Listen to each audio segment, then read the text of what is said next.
হয়তো সৌভাগ্যবান, কিন্তু এমন অনেক মানুষ কত রকম সামাজিক সমস্যা নিয়ে তাদের জীবন পার করে। আমরা অনেকেই হয়তো সৌভাগ্যবান, কিন্তু এমন অনেক মানুষ আছে যাদের জীবনে এই সমস্যাগুলো এত বেশি যে বেঁচে থাকাটা তাদের কাছে সংগ্রামেরই অন্য একটা নাম। আমাদের কাছে যা জীবন, তাদের কাছে সেটি জীবনযুদ্ধ। এই জীবনযুদ্ধে হার না মানা দুজন সাহসী এবং সংগ্রামী নারীর গল্প মানিক বন্দ্যোপাধ্যায়ের মাসি পিসি। কী নিয়েছিল তাদের এত সংগ্রাম? প্রথমত, তাদের সংগ্রামটা ছিল দারিদ্র্যের বিরুদ্ধে। বেঁচে থাকার জন্য যে সহায় সম্বল দরকার সেগুলো তাদের তেমন কিছু ছিল না, কাজেই নিজেরাই নিজেদের জীবিকা নির্বাহ করত। এবং দ্বিতীয়ত, তাদের এই সংগ্রামটা ছিল সমাজের বিরুদ্ধে। মাসি পিসি আসলে যার মাসি পিসি, সেই আহ্লাদিকে সমাজের কটূক্তি, স্বামীর নির্যাতন এবং দুশ্চরিত্র লোকের লালসা থেকে রক্ষা করার জন্য প্রতিনিয়ত তাদের সংগ্রামের মধ্য দিয়ে যেতে হয়েছে। আরও কিছু বিষয় আছে যেগুলো আমরা গল্প পড়তে পড়তে জানবো। গল্পের প্রথম দৃশ্যে দেখা যায় শেষ বেলায় একটা খালের ধারে একটি নৌকা থেকে দুজন লোক অন্য তিনজন মজুরের মাথায় খড়ের বোঝা তুলে দিচ্ছে। এখানে একটা শব্দ আছে শালতি, যার মানে হচ্ছে সরু নৌকা। তো এই নৌকা থেকে খড় তুলে দিচ্ছে অন্য তিনজনের মাথায়, এবং এই সময় আরেকটা নৌকা নিয়ে আসে এই মাসি পিসি। মাসি পিসির সাথে থাকে তাদের আহ্লাদি, এবং মাসি পিসিকে দেখে যে দুজন লোক প্রথমেই ছিল তাদের একজন, যার নাম কৈলাস, সেই কৈলাস তাদেরকে ডেকে বলে, খবর আছে শুনে যাও। ওই খবর হচ্ছে খবরের আঞ্চলিক রূপ। তো যাই হোক, সেই খবরটা কি, তার আগে মাসি বলে, বেলা আর নেই কৈলেশ। এই বাক্যটি অনেকবার পরীক্ষায় আসে, জ্ঞানমূলক অনুধাবন এবং বহু নির্বাচনী হিসেবে, যে এই উক্তিটি কে করেছিল বা কোন প্রসঙ্গে করেছিল। তো যাই হোক, মাসি এবং পিসির বিরক্তি উপেক্ষা করে কৈলাস যে খবরটি জানায় সেটি হচ্ছে, তাদের ঘরে যেহেতু একটাও পুরুষ মানুষ নেই, বিপদ আপদ ঘটতে পারে, তারা কেন তাদের আহ্লাদিকে শ্বশুরবাড়ি পাঠাচ্ছে না। এরকম কিছু ভূমিকার পরে সে জানায় তার সাথে যোগুর দেখা হয়েছে।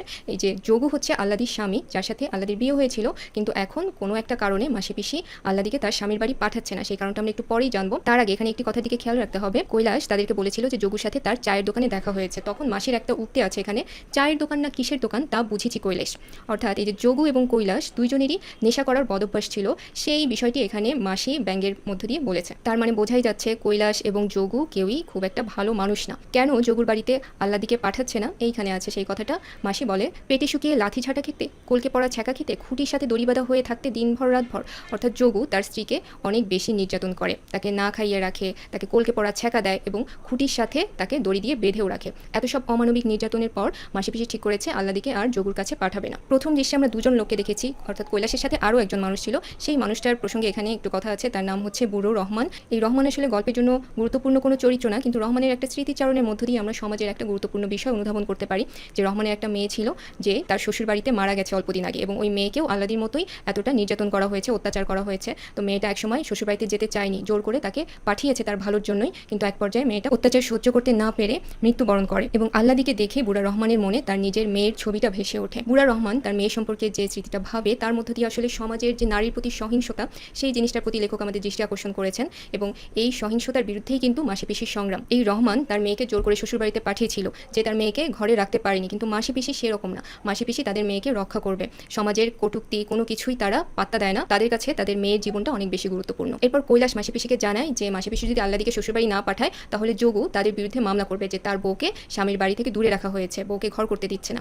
এইসব বলে মাসি পিসিকে ভয় দেখানোর চেষ্টা করে, কিন্তু মাসি পিসি খুব একটা ঘাবড়ে যায় না। তারা বলে, জেলে না হয় গেলেম কৈলেশ, কিন্তু মেয়া যদি স্বামীর কাছে না যেতে চায় খুন হবার ভয়ে, অর্থাৎ তারা জেলে যেতে রাজি, কিন্তু মেয়েকে মৃত্যুর মুখে ঠেলে দিবে না। এর পরের অংশে মাসি পিসির অতীত জীবনের ইতিহাস জানা যায়, যে তারা কিভাবে একত্রিত হলো এবং কিভাবে আহ্লাদির ভারটা তাদের হাতে এসে পড়লো।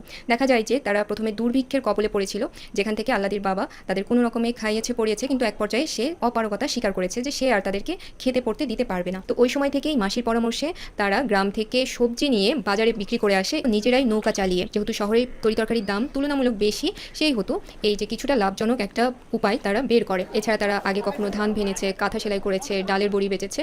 এবং এর মধ্যে একবার আহ্লাদি অসুস্থ হয়ে পড়ে, এবং তারা নিজেরাই সেবা যত্ন করে আহ্লাদিকে সুস্থও করে তুলেছে। তো যাই হোক, প্রথমে দুর্ভিক্ষকে কাটিয়ে উঠলেও পরে কলেরায় তাদের পরিবারের সবাই মারা যায়, বেঁচে থাকে তারা এই তিনজন। তখন থেকেই আহ্লাদির ভারটা মাসি পিসি নিজের কাঁধে নিয়েছে এবং নিজেদের সন্তানের মতো করেই আহ্লাদির রক্ষণাবেক্ষণের দায়িত্ব নিয়েছে। বিপদগ্রস্ত মানুষ যেমন একজন আরেকজনকে আঁকড়ে ধরে বাঁচার জন্য, সেরকম মাসি পিসিও পরস্পরের প্রতি আরও বিশ্বস্ত হয়ে ওঠে। তাদের জীবনের এখন একটাই উদ্দেশ্য, আহ্লাদিকে রক্ষা করা। কোনোভাবেই আহ্লাদিকে কোনো রকম অত্যাচারের মধ্য দিয়ে তারা যেতে দিবে না। এখানে একটা অনুচ্ছেদে দেখা যায় যে যোগু আহ্লাদিকে নিতে চায়, তার কারণটা আসলে কি, সে যে আসলে স্ত্রী হিসেবে নিতে চায়, বিষয়টা কিন্তু সেরকম না। আহ্লাদি পৈতৃক সূত্রে কিছু জমি জমার মালিক হয়েছিল, যার মধ্যে অল্প কিছু অংশ তার আছে, বাকি অংশটা গোকুলের হাতে গেছে। এই গোকুল হচ্ছে গ্রামের মাতবর বা জমিদার টাইপের একজন মানুষ, যে মোটেই ভালো না, প্রচণ্ড অসৎ এবং দুশ্চরিত্র একজন লোক। সেই গোকুল আহ্লাদির অধিকাংশ জমি দখল করেছে। তো যে অংশটা আহ্লাদির আছে, সেই জমিটার জন্যই আসলে যোগুর লোভ। এবং এই বিষয়টা মাসি পিসি খুব ভালো করেই বোঝে, যে যোগু যে আহ্লাদিকে নিজের ঘরে নিতে চাচ্ছে এর কারণটা আসলে কোনো ভালোবাসা থেকে না, এটা আল্লাদির ওই জমির জন্যই, এবং এক পর্যায়ে আল্লাদিকে হয়তো মরে যেতে হবে কিন্তু জমিটা থেকে যাবে তার স্বামীর। এজন্যই তারা কঠোর প্রতিজ্ঞ যে এরকম কোনো ঘটনা তারা ঘটতে দিতে চায় না। এর পরের অংশে আমরা কিছু গুরুত্বপূর্ণ তথ্য জানতে পারবো যে মাসি বলে 4 মাসে পড়লি আর কটা দিন বা মা মাসির কাছেই রইতে হয় এই সময়টা, জামাই এলে বুঝিয়ে বলবো। পিসি বলে ছেলে মুখ দেখলে পাষাণ নরম হয়, জানিস আল্লাদি তোর পিসে ছিল যোগুর মতো। অর্থাৎ বোঝা যাচ্ছে আল্লাদির সন্তান সম্ভবা, আর এজন্যই তাকে নিয়ে মাসি পিসির আরও অনেক বেশি ভয় যে এই অবস্থায় তো তাকে কোনো রকম অত্যাচারের মধ্য দিয়ে যেতে দেওয়া যায় না। এতক্ষণ তো আমরা শুধু মাসি পিসির দৃষ্টিভঙ্গিই জানলাম, কিন্তু আল্লাদির ভাবনাটা কেমন সেটা একটু দেখা যাক এই অনুচ্ছেদে। আল্লাদি কি মাসি পিসির সাথে ভালো আছে? ভালো তো সে আছে অবশ্যই, কিন্তু এই জীবনটা আল্লাদির ভালো লাগে না, কারণ সে বুঝতে পেরেছে যে তার জন্য মাসি পিসিকে কত যন্ত্রণা সহ্য করতে হয়, কতজন কতভাবে মাসি পিসির সঙ্গে আলাপ জমাচ্ছে তরি তরকারির মতো, তাকেও কেনা যায় কিনা যাচাই করবার জন্য। অর্থাৎ সে বুঝতে পারে যে প্রতিনিয়ত মাসি পিসির সাথে মানুষ কথা বলে আল্লাদিকে কেনা যায় কিনা, এবং এই জন্য তাকে নিজেকে তার ছ্যাঁচড়া নোংরা নর্দমার মতো লাগে। অর্থাৎ নিজের জীবনটা তার কাছে ঘৃণার একটা বিষয় হয়ে দাঁড়িয়েছে, এবং তার জন্য মাসি পিসির এত দুর্ভোগ এই বিষয়টাও সে মেনে নিতে পারে না। তার কষ্ট লাগে, কিন্তু তার তো আর কিছু করারও নেই। কখনো কখনো তার মনে হয় যে মাসি পিসিকে এত যন্ত্রণা দেওয়ার চেয়ে সে নয় শ্বশুরবাড়ির লাঞ্ছনার সহিত যোগুল লাথি খেত। অর্থাৎ সে বুঝতে পারে যে তার জন্য মাসি পিসিকে প্রতিনিয়ত কত রকম বিরূপ পরিস্থিতির মধ্য দিয়ে যেতে হয়, তো এর চেয়ে ভালো হয়তো সে শ্বশুরবাড়ির অত্যাচার সহ্য করে বাকি জীবনটা কাটিয়ে দিত। রাতের বেলা যে ঘটনাটা ঘটে যে কানাই চৌকিদার ওই মাসি পিসির বাড়িতে চলে আসে, তার কারণ কি? কানাই চৌকিদার বলে যে মাসি পিসিকে দারোগা বাবু ডেকে পাঠিয়েছে। এখানে আছে দারোগা বাবু এসে বসে আছেন বাবুর সাথে, অর্থাৎ এই বাবু কিন্তু ওই যে গোকুল যে মাতবর বা জমিদার, যেতে একবার হবে গো দিদি ঠাকুরনা, বেঁধে নিয়ে যাবার হুকুম আছে। অর্থাৎ তাদেরকে জোর করে নিয়ে যাওয়ার জন্য হুকুম দেওয়া হয়েছে। এখন মাসি পিসি পরস্পরের মুখে তাকায় এবং তারা লক্ষ্য করে যে ঘরের পাশে 3-4 জন ঘুপটি মেরে আছে। অর্থাৎ তারা বুঝতে পারে যে যখনই মাসি পিসিকে নিয়ে যাবে এবং তাদের অনুপস্থিতির সুযোগ নিয়ে আল্লাদিকে তুলে নিয়ে যাবে ওই গোকুলের লোকেরা। তো এরপরে তারা কানাইকে বোঝানোর চেষ্টা করে যে তাদের যে কোনো একজন গেলে হবে কিনা বা সকালে গেলে হবে কিনা, কিন্তু কোনোভাবেই কানাই তাদের কথায় রাজি হয় না, সে জোর করে তাদেরকে নিয়ে যেতে চায়। এরপর মাসি বলে কাপড়টা ছেড়ে আসি কানাই, পিসিও বলে হাত ধুয়ে আসি, এক দণ্ড লাগবে না। এই বলে তারা ঘরে যায়, এবং ঘরে গিয়ে তারা যেটা করে মাসি নিয়ে আসে বটিটা হাতে করে, পিসির হাতে দেখা যায় রামদার মতো মস্ত একটা কাটারি।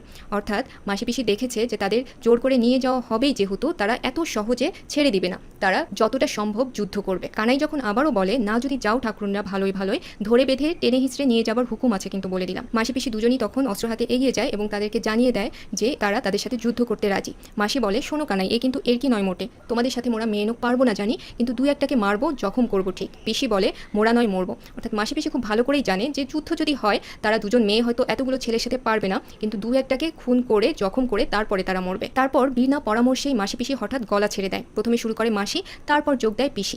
আশেপাশে যত বাসিন্দা আছে সকলের নাম ধরে গলা ফাটিয়ে তারা হাঁক দেয়। অর্থাৎ রাতের বেলা চোর ডাকাত পড়লে যেরকম মানুষ ডাকাটাকে শুরু করে দেয়, মাসি পিসিও সেরকম সবার নাম ধরে ডাকে। এত লোক যে চলে আসবে মাসি পিসি কিন্তু নিজেও বুঝতে পারেনি। আসলে সবাই যে তাদের সাহায্য করার জন্য এসেছে বিষয়টা কিন্তু সেরকম না। গোকুল আর দারোগার উপর রাগের জ্বালাই যেন ওদের ঘর থেকে টেনে বার করে এনেছে।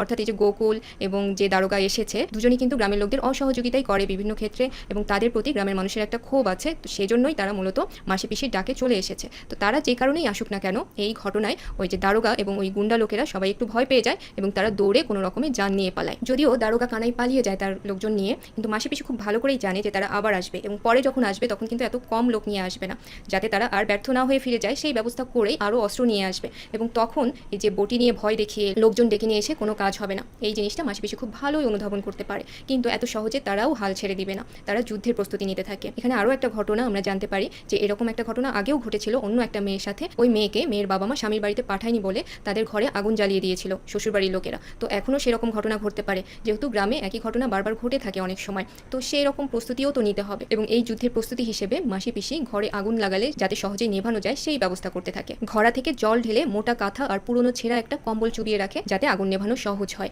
এবং ঘড়ায় আর হাঁড়ি কলসিতে আরও অনেক বেশি পানি এনে রাখে তারা, আর বটি আর দা রাখে হাতের কাছেই। যুদ্ধের আয়োজন করে তৈরি হয়ে থাকে মাসি পিসি। গল্পটা এমন একটা কথা দিয়ে শেষ হয়েছে যেখানে গল্পটা শেষ হওয়ার কথা ছিল না, কিন্তু এটিই ছোট গল্পের বৈশিষ্ট্য, যেটি হঠাৎ করে শেষ হয়ে যাবে। তো এই যে যুদ্ধের আয়োজন কেবল নিচ্ছে তারা, এর আগে যেটা ঘটেছে সেটা ভূমিকা মাত্র। মাসি পিসি জানে যে তাদের জীবনটা এত সহজ নয়, যে সিদ্ধান্ত তারা নিয়েছে আল্লাদিকে তারা নিজেদের কাছে রাখবে, স্বামীর বাড়িতে পাঠাবে না, যেহেতু আল্লাদিকে কোনো রকম নির্যাতন তারা সহ্য করতে দিবে না। তো এই যে একটা সমাজের স্রোতের বিপরীতে তারা দাঁড়িয়েছে, এই জন্য তাদেরকে কঠোর সংগ্রাম করতে হবে, যুদ্ধ করতে হবে, সেই যুদ্ধের প্রস্তুতি এতটা সহজ নয়। তো এইটা বুঝতে পেরেই মাসি পিসি সেরকম প্রস্তুতি নিয়েছে। গল্পটিতে যেমন নারীর প্রতি নির্যাতন সহিংসতা দেখানো হয়েছে, সেরকম নারীর শক্তিও কিন্তু দেখানো হয়েছে। নারী যে চাইলেই ঘুরে দাঁড়াতে পারে, সংগ্রামী হতে পারে, সাহসী হতে পারে এবং বিপ্লবী একটা জীবনের মালিক হতে পারে, সেটাই দেখানো হয়েছে এই মাসি পিসি গল্পে। এখানে শেখার আছে অনেক কিছু। তোমরা পরীক্ষার জন্য তো গল্পটি পড়বেই এবং গল্পের শিক্ষণীয় দিকগুলোও অনুধাবন করার চেষ্টা করবে। ধন্যবাদ সবাইকে।